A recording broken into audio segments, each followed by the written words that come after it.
So hello my intelligent बच्चों, कैसे हो आप लोग। और आज हम करने वाले अपने सोर्स ऑफ बिजनेस फाइनेंस को कंटिन्यू। ठीक है, आज हम पढ़ेंगे कि हमारे पास जो ओनर फंड है ये क्या होता है, साथ में हमारे ओनर फंड में कौन कौन सी चीजें आती है। अब देखो, अगर आपको बिजनेस करना है तो आपको पता होना तो बहुत जरूरी है बेटा कि कौन सा फंड कहाँ से आ रहा है, कौन सा फंड नहीं आ रहा। तो मैंने पिछले वीडियो में आपको बताया था कि जो ओनर फंड है वो वाला फंड है जो ओनर खुद के बिजनेस में लगाता है। बोरोड फंड वो वाला फंड है जो हम किसी और से बोरो करते हैं। तो आज हम इसको डिटेल में पढ़ेंगे और एक एक चीजों को अच्छे से खत्म करेंगे। ठीक है, चलिए फटाफट शुरू करते हैं। तो हमारे पास सबसे पहला टॉपिक कौन सा बेटा, हमारे पास टॉपिक है understanding owner fund and equity share. ठीक है, हम सबसे पहले जानेंगे कि जो ओनर फंड है ये क्या होता है एंड देन इक्विटी शेयर हम किसे बोलते हैं। ठीक है, अब देखो, जो ओनर फंड है इसका मतलब ये है कि जब ओनर खुद के घर से खुद का पैसा खुद के बिजनेस में लगाएगा उसे हम बोलेंगे ओनर फंड। एक बिजनेस में जब ओनर खुद का पैसा लगाता है उसे हम क्या बोलते हैं, ओनर्स फंड बोलते हैं। ठीक है, तो क्या बोल रखा है हमारे पास ओनर फंड को पढ़ने के लिए, देखो ओनर फंड में क्या बोल रखा है, owner's fund represent the permanent capital invested in a business by its owner and share holder.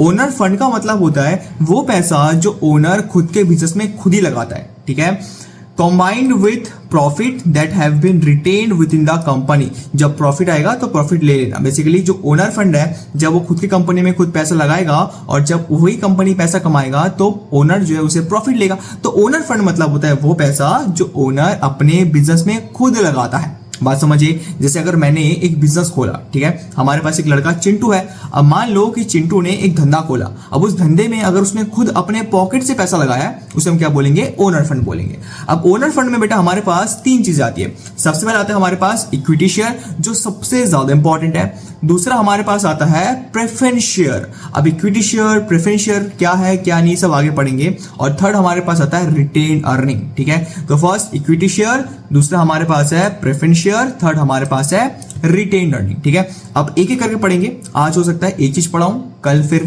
Preference share पढ़ाऊंगा, थर्ड फिर हमारे पास रिटेन अर्निंग। ठीक है, लेकिन एक एक चीज को एक एक अच्छे से पढ़ाऊंगा और हर एक चीज क्लियर कर दूंगा। ठीक है, चलिए शुरू करते हैं। देखो हमारे पास सबसे पहले क्या है, इक्विटी शेयर। अब इक्विटी शेयर होता क्या है, equity share are also known as common stock, represent fractional ownership in a company. Each share carries voting right, allowing shareholder to participate in major business decision। इसका मतलब है कि जो equity share है ये वो शेयर्स होता है जो आपको कंपनी खुद इशू करती है। ठीक है, अब देखो डेफिनेशन तो है, आपके बुक में भी डेफिनेशन है, मैंने भी डेफिनेशन दिया है, लेकिन अच्छे से कौन बताए, मैं बताऊंगा। चलो आ जाओ, एक ना ड्राइंग बनाते हैं। एग्जाम्पल मान लो हमारे पास यहाँ पे एक चिंटू भैया है। ठीक है, यहाँ पे हमारे पास एक चिंटू भैया है और चिंटू भैया ने एक धंधा शुरू किया है। ठीक है, इन्होंने ना एक नया रेस्टोरेंट खोला है। ठीक है, एक छोटा सा रेस्टोरेंट खोला है। ठीक है, अब उस रेस्टोरेंट पे उन्होंने खुद ही पैसा लगाया क्योंकि ओनर फंड है तो खुद ही पैसा इन्होंने करीबन मान लेते हैं कि 2 लाख रुपए लगाए। ठीक है, और 2 लाख लगा के उन्होंने एक नया रेस्टोरेंट खोल दिया। अब इसीलिए होता क्या है कि कुछ साल बाद उनका जो रेस्टोरेंट है ना वो बूम कर जाता है। एक ऐसा रेस्टोरेंट जो कुछ टाइम में ही बहुत अच्छा प्रॉफिट कमाती है और एक ऐसा रेस्टोरेंट जो बहुत पॉपुलर हो जाती है। ठीक है, अब हमारा जो चिंटू भैया था वो जब रेस्टोरेंट खोला था तो उसके पर मंथ की इनकम जो है ना, इनकम सिर्फ 50,000 रुपीज आ रही थी, सिर्फ 50,000 आ रही थी। लेकिन 4 साल बाद उसकी जो रेस्टोरेंट है वो पर महीने की इनकम करीबन 10 लाख रुपए निकाल रही है, आराम से 10 लाख। एक हाइपोथेटिकल है। ठीक है, कि हमारा जो चिंटू भैया है उसका रेस्टोरेंट पहले मंथ में जब खोला था उस टाइम पे 50,000 कमा रही थी, अभी इन्होंने 10 लाख का टारगेट हिट कर लिया। अब देखो बेसिकली हुआ क्या ना कि चिंटू सोच रहा है कि पहले मैं 50,000 महीने कमाता था, अभी मैं एक महीने में 10 लाख कमाता हूँ, ये तो बहुत पैसा है। एक काम करता हूँ, मैं ना अपने रेस्टोरेंट को एक्सपेंड करता हूँ। ठीक है, अपने रेस्टोरेंट को मैं और भी इंक्रीज करूंगा और भी अलग अलग स्टेट में ले जाऊंगा, अलग अलग एरिया में ले जाऊंगा। पर उसके लिए तो पैसे चाहिए। पैसे कहाँ से आएंगे, पैसे तो चाहिए। अब मेरे पास कुछ सेविंग तो है लेकिन वो सेविंग पूरे नहीं होंगे। ठीक है, तो मान लेते हैं हमारा जो चिंटू है ना उसे अपने रेस्टोरेंट को एनलार्ज करने के लिए, एक्सपेंड करने के लिए करीबन 100 करोड़ रुपए चाहिए। ठीक है, एग्जाम्पल कोलकाता, दिल्ली, हैदराबाद सब जगह पे एक्सपेंड करने के लिए कितना चाहिए, 100 करोड़ रुपए चाहिए। और वो बोल रहा है कि भाई मेरे पास तो सिर्फ यार 20 करोड़ ही है सेविंग का। ठीक है, मैंने बहुत मुश्किल से 20 करोड़ सेविंग किए थे, ये सेविंग का है और मेरे को 100 करोड़ चाहिए, मतलब एक्स्ट्रा उसे 80 करोड़ रुपीज चाहिए। ठीक है, कितना चाहिए, 80 करोड़।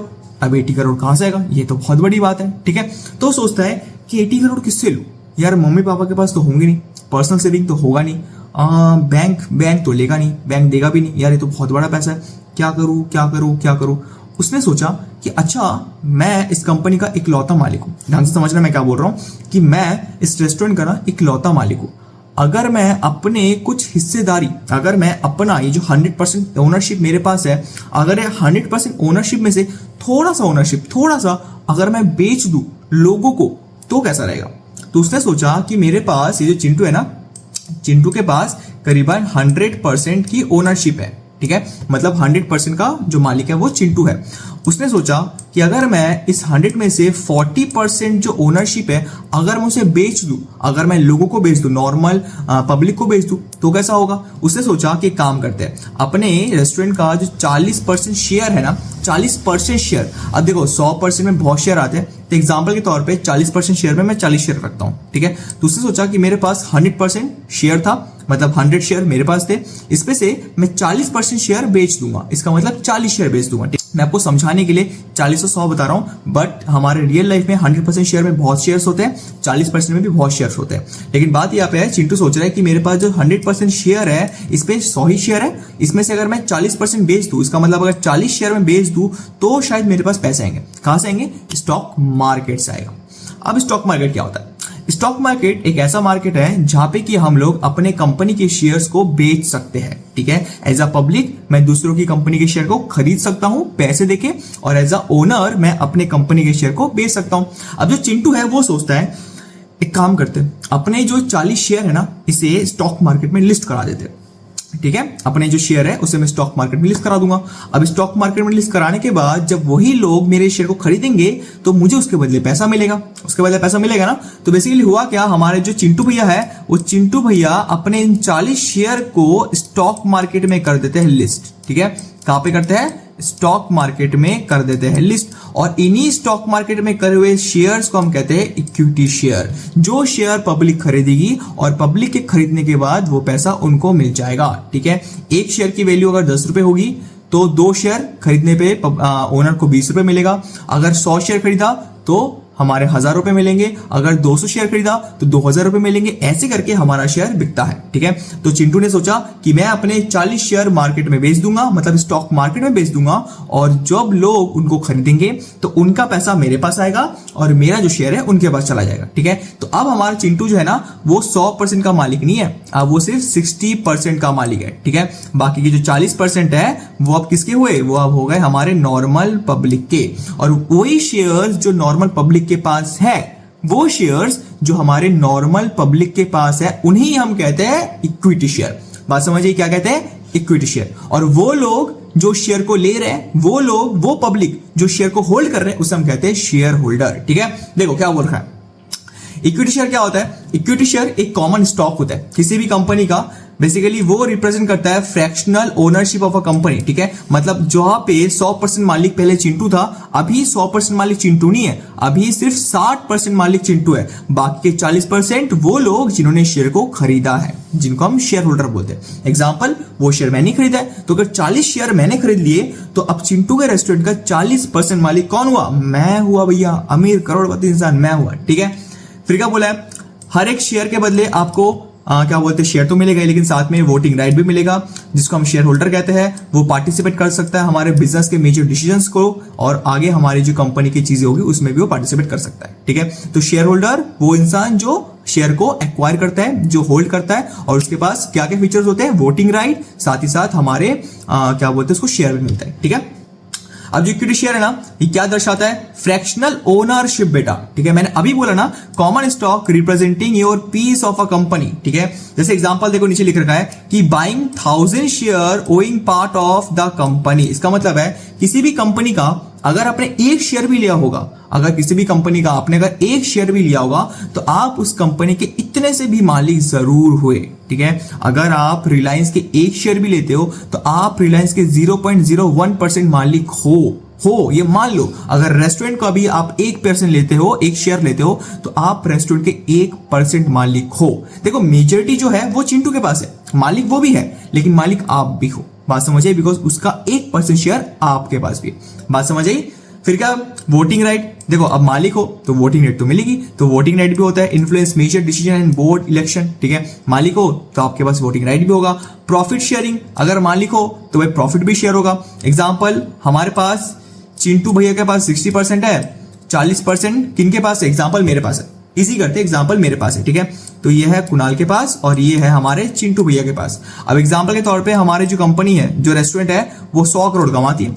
सॉरी हाँ, एक मिस्टेक हो गया, सब कुछ डिलीट हो गया, बट बेसिकली जो समझा रहा था कि अगर चिंटू हमारे कंपनी का 60% मालिक है और 40% मालिक अगर मैं हूं, तो चिंटू को हमारे 100 करोड़ जो प्रॉफिट है, इस 100 करोड़ में से सिर्फ 60 करोड़ मिलेंगे और बाकी की जो 40 करोड़ है वो मुझे मिलेगा। तो सीधी बात यह है कि हमारा जो प्रॉफिट शेयरिंग है वो भी हमारे शेयर होल्डर को मिलता है। इसका मतलब है कि अगर आपने शेयर लिया है तो आपको उसमें से कुछ हिस्सा जरूर मिलेगा, ठीक है। अब देखो, प्रेफरेंस शेयर और इक्विटी शेयर में बहुत डिफरेंस होता है बेटा, ठीक है। ये जो शेयर वाली बात है ना, प्रॉफिट शेयर, ये मैं आगे बताऊंगा कि प्रॉफिट शेयर इक्विटी शेयर में कैसे होता है और प्रेफरेंस शेयर में कैसे होता है। जब मैं प्रेफरेंस शेयर कराऊंगा तब दोनों का डिफरेंस बताऊंगा, लेकिन बेसिकली अगर आपके पास इक्विटी शेयर है तो आपको थोड़ा बहुत प्रॉफिट जरूर मिलेगा, ठीक है। 40% मालिक को 40% मिलेगा, अगर 1% मालिक हो तो 1% प्रॉफिट जरूर मिलेगा। बात समझ आई? चलिए आगे बढ़ते हैं, ठीक है। अब देखो, हमारे पास 5 की फीचर्स ऑफ इक्विटी शेयर है। हमारा जो इक्विटी शेयर है इसके फीचर्स क्या क्या बेटा? सबसे पहले परमानेंट कैपिटल, ठीक है। हमारे जो लोग हैं, जो ओनर है, वो जो अपने कंपनी में खुद ही पैसा डाल रहे हैं, तो परमानेंट कैपिटल हो गया ना। तो क्या लिखा है? No repayment until liquidization. अच्छा, लिक्विडाइजेशन मतलब क्या होता है? इसका मतलब होता है जब कंपनी बंद हो जाए, ठीक है। जब कंपनी बंद हो जाती है उस टाइम पे जो ओनर है ना, उसको पैसा मिलता है। तो सीधी बात यह है कि हमारा जो ओनर फंड है, ओनर फंड एक परमानेंट फंड है। अगर आपने उसमें पैसा डाल दिया तो वो एक परमानेंट इन्वेस्टमेंट है, ठीक है। वो पैसा आपको रीपे नहीं मिलेगा। देखो मैं आपको लिख के समझाता हूँ। एग्जाम्पल, हमारे पास कुणाल है और हमारे पास एक है मिंटू। अब मान लो कुणाल ने मिंटू से पैसा लिया, तो अगर कुणाल ने मिंटू से पैसा लिया होगा तो मतलब वो जो पैसा रिटर्न भी करना पड़ेगा, सही बात है कि नहीं? लेकिन वहीं पे जो ओनर फंड है, इसमें ऐसा नहीं होता। ओनर फंड अपने कंपनी में खुद ही पैसा लगा रहा है, फिर खुद ही रिटर्न क्यों करेगा भाई? किसको रिटर्न करना है? तो हमारा जो ओनर फंड है वो परमानेंट कैपिटल होता है, मतलब उसमें कोई भी रीपेमेंट नहीं होता अनटिल जब कंपनी बंद ना हो जाए, ठीक है। जब कंपनी बंद होगी तो पैसा मैं अपने घर पे ले आऊंगा फिर से, भाई कंपनी बंद हो गई, एसेट बेच दिए, पैसा मेरा, ठीक है। दूसरा, वोटिंग राइट होता है, वोट कर पाओगे। तीसरा, डिविडेंड वेरिएबिलिटी, ठीक है। हमारा जो डिविडेंड है वो मिलता है। डिविडेंड क्या बेटा? प्रॉफिट, ठीक है। प्रॉफिट का थोड़ा सा हिस्सा जो हमारे शेयर होल्डर को मिलता है। अब देखो, मैंने बताया ना कि डिविडेंड बोलो, प्रॉफिट बोलो, इसमें कहानियां हैं और ये बाद में बताऊंगा जब मैं आपको प्रेफरेंस शेयर पढ़ाऊंगा, ठीक है। तो इसके बाद जो नेक्स्ट वीडियो आएगी उसको प्लीज देखना, उसमें प्रेफरेंस शेयर बहुत अच्छे से क्लियर करूंगा, साथ में जो इक्विटी शेयर प्रेफरेंस शेयर है उसका डिफरेंस भी बताऊंगा, ठीक है। तो आप उसको पक्का देखना, ठीक है। पर इसमें हमें डिविडेंड मिलता है इक्विटी शेयर को। चौथा क्या है बेटा? चौथा हमारे पास रेसिडुअल क्लेम। इसका मतलब है कि आप क्लेम कर सकते हो आपके पैसे अगर एसेट्स खत्म हो जाए तो, ठीक है। एग्जाम्पल, आपकी कंपनी में जितनी भी एसेट्स है वो खत्म हो चुके हैं, वो बेच चुके हैं, तो assets after all depth paid, ठीक है। जितने भी आपने क्या बोलते हैं लोन है उसको जब पे कर दिया उसके बाद अपने पैसे को ले सकते हो, ठीक है। फिर क्या है? Market liquidity, trade any time on exchange, ठीक है। ये बहुत बड़ी बात है, ठीक है। अगर आपके पास इक्विटी शेयर होता है, ठीक है, अगर आपके पास इक्विटी शेयर है तो आप स्टॉक मार्केट में कभी भी ट्रेड कर सकते हो, ठीक है। तो हम ट्रेड ऑन इक्विटी क्यों बोलते हैं? बिकॉज अगर आपके पास इक्विटी शेयर है तो आप उसको स्टॉक मार्केट में कभी भी सेल कर सकते हो, कभी भी खरीद सकते हो, ठीक है बेटा। तो हमारे पास ये कुछ फीचर है इक्विटी शेयर का जो बहुत ही इंपॉर्टेंट है, ठीक है। सबसे पहले क्या है? Permanent capital. दूसरा हमारे पास है वोटिंग राइट। तीसरा हमारे पास डिविडेंड। चौथा हमारे पास है रेसिडुअल क्लेम। फिफ्थ हमारे पास है ट्रेड एनी टाइम, ठीक है। हम कभी भी ट्रेड ले सकते हैं बिकॉज हमारे पास जो इक्विटी शेयर है वो स्टॉक मार्केट में मिलता है और स्टॉक मार्केट में इक्विटी शेयर बेचना खरीदना बहुत ही ईजी है, ठीक है। चलिए आगे क्या है? अब देखो आगे हमारे पास क्या है? 5 मेजर मेरिट्स, ठीक है। हमारा जो इक्विटी शेयर है इसके मेरिट्स क्या क्या है, ठीक है। सबसे पहले ओनरशिप एंड कंट्रोल, ठीक है। अगर आपके पास इक्विटी शेयर होगा तो आप कंपनी के ओनरशिप होंगे, आपके पास कंपनी का कंट्रोल लेने का डिसीजन होगा, तो आपके पास ओनरशिप एंड कंट्रोल आ जाएगा। सेकंड क्या है? High return and potential. देखो बेसिकली हमारे पास जो इक्विटी शेयर है ना, इनमें बहुत ज्यादा रिटर्न मिलता है, ठीक है। जैसे एग्जांपल, आप रिलायंस का शेयर ले लो। जब रिलायंस का शेयर 2002 में निकला था तब एक शेयर का प्राइस करीबन 52 रुपीज था, लेकिन वहीं पे आज उसकी शेयर का जो प्राइस है वो 1400 रुपए चल रहा है। तो अगर उस टाइम पे आपने 52 रुपीज करके शेयर पे 2 लाख रुपए लगाए होते तो आज सोचो कितना पैसा मिलता। तो वो भी इक्विटी शेयर है ना। तो इक्विटी शेयर जो है ना उनमें बहुत अच्छा रिटर्न मिलता है। तो हाई रिटर्न मतलब होता है dividend plus capital gain. Capital gain मतलब होता है जो पैसा आपने लगाया उस पे डबल मिला, ठीक है। एग्जांपल, एक शेयर है 10 रुपए करके, ओके, और आपने इसका 10 शेयर ले लिया, ठीक है। एक शेयर 10 रुपए करके आपने 10 शेयर लिया, कितना रुपए इन्वेस्ट किया? 100 रुपए इन्वेस्ट किया, ठीक है। ये आपने कितना किया? आपने 100 रुपए इन्वेस्ट किया। अगर वही शेयर फ्यूचर में 10 साल बाद, 20 साल बाद अगर फ्यूचर में 1000 रुपए का हो जाए, अगर 1000 रुपए का हो जाए और आपके पास 10 शेयर है, ठीक है, आपके पास 10 शेयर है, तो आपको कितने इन्वेस्टेड, आपने कितने लगाए? आपने लगाए 100 रुपए, और आपको कितने मिले? आपको मिले करीबन 10,000 रुपए। तो 100 रुपए लगा के 10,000 रुपए बनना, इसे बोलते हैं प्रॉफिटेबिलिटी। अब जो 100 रुपए है ये क्या है बेटा? ये है कैपिटल, ठीक है। और जो 1000 रुपए है ये क्या है? अभी का कैपिटल। तो आपको करीबन 9,900 रुपए का गेन आया है। तो कैपिटल गेन मतलब जो पैसा आपने लगाया उस पर गेन कितना आया, ठीक है। डिविडेंड मिलता है, साथ में हमारे पास कैपिटल गेन मिलता है, ठीक है। नो रिपेमेंट, कोई भी रिपेमेंट नहीं करना, ठीक है। ओनर फंड अगर खुद के बिजनेस में खुद ही पैसा लगाता है, उसको डर नहीं है कि भाई मुझे पैसा देना भी कहीं पे, ठीक है। तो unlike loan, no fixed interest और प्रिंसिपल ड्यू, ठीक है। अगर खुद के बिजनेस में खुद ही पैसा लगाओगे तो किसी भी तरह का रीपेमेंट करने का चक्कर ही नहीं है भैया, इजी समाप्ति, ठीक है। उसका क्या है? बूस्ट क्रेडिट वॉर्थिनेस, ठीक है। Strong equity, improve loan eligibility. इसका मतलब है कि एग्जाम्पल आपकी रेस्टोरेंट है, ठीक है, मानते हैं वही चिंटू, और चिंटू का यहाँ पे रेस्टोरेंट है, ठीक है। अब situation number 1 and situation number 2, ठीक है। हमारे चिंटू ने कितना शेयर इशू कराया था? 40 शेयर इशू कराया था। अब अगर उसकी कंपनी के 40 के 40 शेयर मार्केट में बिक जाए, कंपनी बहुत अच्छा कर रही है, कंपनी का नाम बहुत अच्छा है, अगर कंपनी का नाम बहुत अच्छा है तो लोगों के अंदर उसका जो इमेज है वो भी अच्छा होगा। तो कंपनी के अगर 40 के 40 शेयर बिक जाए तो होगा क्या?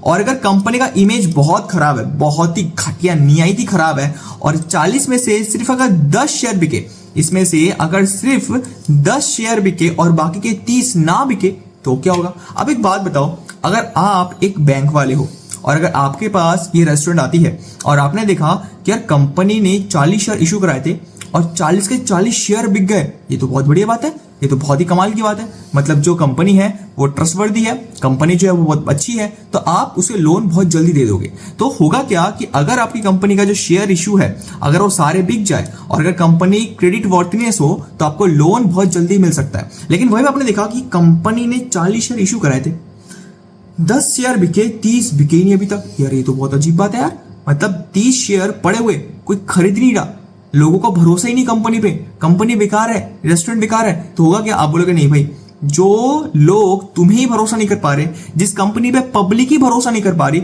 उस कंपनी पे हम भरोसा कैसे करें? और हम तो भाई पैसे दे रहे हैं। आप बैंक हो ना, तो बैंक बोलेगा जिस कंपनी पे लोग ही नहीं भरोसा कर रहे हैं उस कंपनी में हम कैसे भरोसा करें, तो उसे पैसा नहीं मिलेगा। तो हमारा जो इक्विटी शेयर है वो हमारे लोन एलिजिबिलिटी को भी काफी इंप्रूव करते हैं, ठीक है। अगर आपकी कंपनी का शेयर अच्छा बिकेगा तो बहुत बढ़िया बात है, अगर नहीं बिकेगा तो आपका उससे नुकसान है, ठीक है। फिफ्थ हमारे पास है इजी लिक्विडिटी। इसका मतलब होता है कि अगर आपके पास इक्विटी शेयर है तो बहुत जल्दी लिक्विडिटी हो सकता है, ठीक है। मतलब बहुत जल्दी आपका जो पैसा है वो शेयर में कन्वर्ट हो सकता है, जो शेयर है वो पैसे में कन्वर्ट हो सकता है, तो बहुत इजी ट्रांजेक्शन होता है। बात समझिए? चलिए आगे देखते हैं। अब देखो हमारे पास आगे क्या है, जैसे हमने अभी मेरिट्स पढ़ा वैसे हम पढ़ेंगे 5 डीमेरिट्स ऑफ इक्विटी शेयर। देखो हर एक इंसान में अच्छा बुरा दोनों होता है, वैसे इक्विटी शेयर जितना अच्छा है उतना बुरा भी तो है, तो अच्छे तो आपने बहुत जान लिए, बुरा भी जान लो। चलो आ जाओ। सबसे पहले रिस्क बहुत ज्यादा होता है यार, बहुत ज्यादा रिस्क होता है, ठीक है। Share holder bear loss first in poor performance. अगर कंपनी गंदा परफॉर्म करेगी, अगर रेस्टोरेंट गंदा परफॉर्म करेगा तो जो शेयर होल्डर है उसे लॉस भी मिल सकता है। बात समझिए? तो अगर हमारे पास कुणाल जी है जिसने चिंटू के रेस्टोरेंट का 40 शेयर खरीदा है, तो अगर रेस्टोरेंट अच्छा काम ना करे तो हमारे जो कुणाल जी है उसका लॉस भी हो सकता है, ठीक है। तो शेयर होल्डर को लॉस भी उठाना पड़ता है। सेकंड क्या बेटा? Dividend uncertainty. जो मैं आपको बोल रहा था, तब से बोल रहा हूं कि भाई डिविडेंड जो है वो मिलेगा लेकिन ट्विस्ट के साथ मिलेगा। अभी ट्विस्ट क्या है ये मैं आपको प्रेफरेंस शेयर में बताऊंगा, ठीक है। लेकिन नॉर्मल पढ़ लो कि no guaranteed payment depend on the profit, ठीक है। हमारा जो इक्विटी शेयर है इसका डिविडेंड फिक्स नहीं होता, ये गारंटीड नहीं होता, ये मिलेगा लेकिन जब प्रॉफिट अच्छा होगा। तो भैया मालिक हूं, प्रॉफिट में से डिविडेंड नहीं मिला तो कहा गया? बताएंगे सब आगे बताएंगे, ठीक है।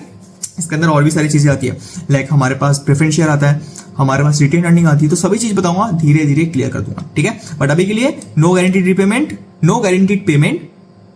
डिपेंड ऑन द प्रॉफिट, ठीक है। थर्ड, ओनरशिप डिल्यूशन, ठीक है। इसका मतलब क्या है? इसका मतलब है कि मान लो आपके कंपनी जो है, आपका जो रेस्टोरेंट था, ठीक है, इस रेस्टोरेंट का 40% किसके पास है भैया? मेरे पास है, ठीक है। किसके पास है? मेरे पास है।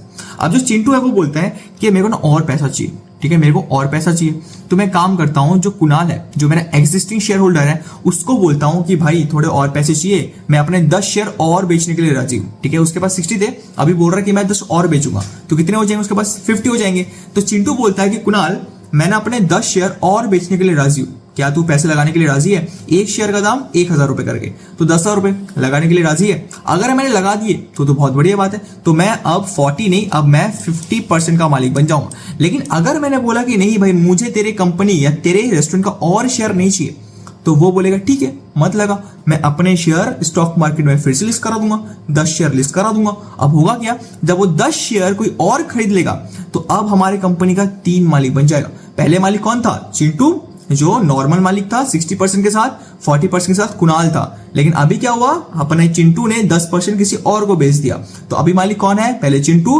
50% के साथ, कुणाल 40% के साथ, और एक और इंसान 10% के साथ, जो होगा मिंटी। तो इस बार जो हमारा ओनरशिप है वो 2 में नहीं, वो 3 में बटेगा। अब इससे होगा क्या, इससे हमारा जो प्रॉफिट है, जहां पे वो 2 में बटता था, अभी 3 में बटेगा। जो डिसीजन मेकिंग है वहां पे भी जो हकदार है वो अब 2 को नहीं 3 को मिलेगी। तो जो चीजें है ना, वो काफी ज्यादा कॉम्प्लिकेटेड हो जाती है, और जो ओनरशिप है वो भी आप 2 में नहीं, आप 3 में बढ़ गया। तो वही बोला है कि जो ओनरशिप है ना, वो बढ़ जाता है। New share reduce existing share holders control. अगर चिंटू अपने न्यू शेयर को पब्लिक में इशू कराएगा, तो उससे जो एग्जिस्टिंग शेयर होल्डर है, इनकी कंट्रोल कम हो जाएगी। क्यों? बिकॉज जब न्यू शेयर होल्डर कंपनी में आएंगे तो उनके कंट्रोल है वो कम हो जाता है। बात समझे? बिकॉज पहले मिंटी नहीं थी, तो मैं और चिंटू देखता था, अभी मिंटू भी है, अभी मिंटी भी है, तो मिंटी, मैं, चिंटू देखेंगे, तो तीनों में बहुत सारी चीजें हो सकती है। हम देखो बेसिकली हुआ क्या, जो चिंटू है उसका परसेंटेज कम हो गया, तो वही जो परसेंटेज कम हो जाता है जो एग्जिस्टिंग शेयर होल्डर है। बात समझ आई? चलिए, कॉस्टेड कैपिटल बहुत कॉस्टली होता है, बहुत एक्सपेंसिव होता है हमारे पास। जो हमारा इक्विटी शेयर है उसे खरीदना भी एक्सपेंसिव होता है, एंड साथ में उसका जो पेपर वर्क है कंपनी को स्टॉक मार्केट में लिस्ट करने के लिए बहुत सारे पैसे देने पड़ते हैं, तो बहुत एक्सपेंसिव होता है। स्लोअर डिसीजन, सीधी बात है, जब इन्वेस्टर्स ज्यादा होंगे, जब शेयर होल्डर ज्यादा होंगे, तो डिसीजन वो स्लो होगा, ठीक है। कंपनी में पहले 2 मालिक थे, बहुत अच्छा था, अब 3 हो गए, थोड़ा स्लो हो गया, 4 हो जाएंगे और स्लो हो जाएगा। तो जैसे जैसे हमारे शेयर होल्डर बनेंगे, जैसे जैसे हमारा इन्वेस्टर बढ़ेगा, वैसे वैसे ही हमारा जो डिसीजन है वो स्लो होता रहेगा। तो हमारा जो एग्जिस्टिंग शेयर होल्डर है उसकी वैल्यू कम ना और डिसीजन स्लो होना हमारे इक्विटी शेयर में आता है। बात समझ आई? चलिए आगे। अब देखो हमारे पास टाइप ऑफ इक्विटी शेयर है, ये बेसिकली बहुत ईजी है, कोई पूछता नहीं जाता। बट हमारे पास ऑर्डिनरी शेयर है, ठीक है। एक हमारे पास ऑर्डिनरी शेयर होता है जहां पे फुल वोटिंग राइट्स होता है एंड प्रॉफिट शेयरिंग होता है। दूसरा होता है प्रेफरेंस शेयर, जो मैं आपको पढ़ाऊंगा, बहुत इंपॉर्टेंट है, ठीक है। फिक्स डिविडेंड, यहाँ पे फिक्स डिविडेंड होता है, ठीक है, no voting rate, voting rate नहीं होता। तीसरा होता है bonus share, free share from company profit, ये भी बताएंगे, सब बताएंगे आपको। एंड फोर्थ होता है राइट शेयर, ठीक है, discounted offer to existing share holder, ठीक है। जो आपको ऑर्डिनरी शेयर है, ये तो जो एक्सिस्टिंग इक्विटी शेयर है वही है। प्रेफरेंस शेयर आपको पढ़ाऊंगा। बोनस शेयर मतलब होता है वो शेयर जो हमारी कंपनी फ्री में इशू कराती है प्रॉफिट में से, ठीक है। Free share from companies profit, profit ज्यादा हो गया है तो फ्री में शेयर बांट दो, ठीक है, या फिर शेयर का प्राइस बढ़ा दो, या फिर प्रॉफिट में से थोड़ा बहुत पैसा एक्स्ट्रा दे दो हमारे शेयर होल्डर्स को डिविडेंड के तौर पे। राइट शेयर मतलब क्या होता है कि हमारे जो एग्जिस्टिंग शेयर होल्डर्स है, ठीक है, जैसे मैं शेयर होल्डर हूं, ठीक है, चिंटू रेस्टोरेंट का, तो मेरे लिए कुछ डिस्काउंटेड शेयर्स निकालना। जहां पे एक शेयर 1000 का था, मैंने बोला कि भाई मैं तो एग्जिस्टिंग हूं, थोड़ा कम कर पैसा। उसने बोला कि ठीक है कोई बात नहीं, तेरे लिए एक शेयर 800 रुपए का। तो जो एग्जिस्टिंग शेयर होल्डर है उनके लिए थोड़ा बहुत पैसा कम कर देना, इसे हम बोलते हैं bonus share, sorry right share, ठीक है, इसे हम क्या बोलते हैं? Right share. चलिए, ये हमारे पास टाइप ऑफ शेयर होल्डर था, ठीक है बेटा जी। आगे देखते हैं क्या है। आगे हमारे पास लास्ट है व्हाई ओनर्स फंड मैटर, ठीक है। अब क्वेश्चन ये है कि जो ओनर फंड है ये जरूरी क्यों है, मैटर क्यों करता है? अगर ओनर फंड ना हो तो काम नहीं चलेगा क्या? आ जाओ देखते हैं। ओनर फंड मैटर करता है fuel growth without depth burden, ठीक है। अगर ओनर का खुद का पैसा होगा तो उसके दिमाग में लोन का टेंशन नहीं होगा, उसके दिमाग में डेप्थ का बर्डन नहीं होगा, और आराम से कंपनी को ग्रो करा सकता है। बात समझ आई? दूसरा क्या है? Empower investor partner not lenders, ठीक है। इसका मतलब है अगर कंपनी मेरी है और पैसा मेरा है, और अगर मैं अपने कंपनी के शेयर दूसरों को बेच रहा हूं, तो उससे मेरे पास शेयर होल्डर्स आ रहे हैं, मेरे पास पार्टनर्स आ रहे हैं, मेरे पास लेंडर नहीं आ रहे, मैं लोगों से बोरो नहीं कर रहा हूँ, मेरे पास लेंडर नहीं है। लेंडर वो इंसान होता है जो सिर्फ पैसा देता है, डिसीजन में कोई मदद नहीं करता, राइट में कोई हक नहीं, उसके पास कुछ भी नहीं है, वो एक पार्टनर नहीं है। लेकिन जो इन्वेस्टर है, जो शेयर होल्डर है, कोई पार्टनर है। तो मैं अपने कंपनी के शेयर को बेच के अपने कंपनी का हिस्सा तो कम कर रहा हूं, लेकिन उसके बदले पार्टनर्स बना रहा हूं, जिससे मेरी कंपनी और ग्रोथ होगी और मेरी कंपनी का एनपावर इन्वेस्टर होगा। तो एनपावर इन्वेस्टर मतलब मैं अपने इन्वेस्टर्स की ग्रोथ बढ़ा रहा हूं, जिससे कि मेरी कंपनी और भी बेटर हो जाएगी। मुझे लेंडर नहीं चाहिए, लेंडर कोई काम नहीं आएगा भैया, लेंडर कोई डिसीजन नहीं लेगा, लेंडर कुछ सजेस्ट नहीं करेगा, लेकिन इन्वेस्टर्स करेंगे, इससे हमारी कंपनी और ग्रो करेगी। बात समझ आई? थर्ड है balance risk reward, high risk high return. सीधी बात है, हमारे हर्षद मेहता जी कहते थे कि भाई रिस्क है तो इश्क है, रिस्क है तो इश्क है। अब इश्क है तो रिस्क है, मतलब वही वाली बात है कि भाई हमारे पास रिस्क तो ज्यादा है लेकिन रिटर्न भी ज्यादा है। वही पे कि एक शेयर जहां पे हमारे पास कितने का था, 10 रुपए का था, और खरीदा कितना था, 10 था, तो इन्वेस्टर कितना है, 100 रुपए इन्वेस्टेड है। सही बात है ना? वहीं पे 4 साल बाद वही एक शेयर कितने का हो गया भैया, 1000 का हो गया, 1000 का। मेरे पास शेयर कितने थे, 10 शेयर थे, इसका मतलब अभी वो हो गया 10,000। तो 100 रुपए लगा के 10,000 कमाना ये इक्विटी शेयर में हो सकता है भैया। ठीक है, तो इक्विटी शेयर मतलब वो शेयर जहां पे की रिस्क तो बहुत ज्यादा होता है लेकिन हमें रिटर्न भी काफी अच्छा मिलता है। बात समझ आई? तो इसलिए हमारे पास ओनर फंड काफी इंपॉर्टेंट है। ओनर फंड होगा तो ही ये सब चीज पॉसिबल होगा, बोरोड फंड में ये सब नहीं हो सकता बिकॉज हमने बोरो किया पैसा। सही बात है? ये हमारे पास पूरा का पूरा इक्विटी शेयर का पूरा कॉन्सेप्ट खत्म हो गया। ठीक है, इसके बाद जो हमारी चीजें हैं वो प्रेफरेंस शेयर होगी, रिटेन अर्निंग होगी, और ऐसे करके चैप्टर खत्म कर दूंगा। मेरी ऐसे करके बीएसटी की पहले वीडियोस है, इसलिए मैं एक एक टॉपिक बहुत क्लियरली बता रहा हूं। ठीक है, मैं कोशिश करूंगा आपको समझ आए। और यहाँ पे आज का जो वीडियो है वो समाप्त होता है। आज मैंने सिर्फ इक्विटी शेयर पढ़ा है, नेक्स्ट रिटेन अर्निंग बहुत जल्दी आएगा, तो उसके लिए आप उसको ढंग से देखो। और जो डिविडेंड वाली बात बोली ना वो बहुत बहुत इंपॉर्टेंट है, तो प्लीज मेरे नेक्स्ट वीडियो के लिए वेट करना, मैं उसमें पूरा अच्छे से क्लियर करूंगा और एक बोलता है कि डाउट क्लियर कर दूंगा। ठीक है, तो आज के लिए बेटा इतना ही। आई होप आपको वीडियो अच्छा लगा होगा एंड अच्छे से पढ़ते रहो, अपने स्टडी को कंटिन्यू करो और अपना जो बीएसटी इकोनॉमिक्स और अकाउंट्स है उसे बढ़िया कर दो। ठीक है, सो ऑल द बेस्ट बच्चों, thank you so much, keep smiling, keep going, thank you.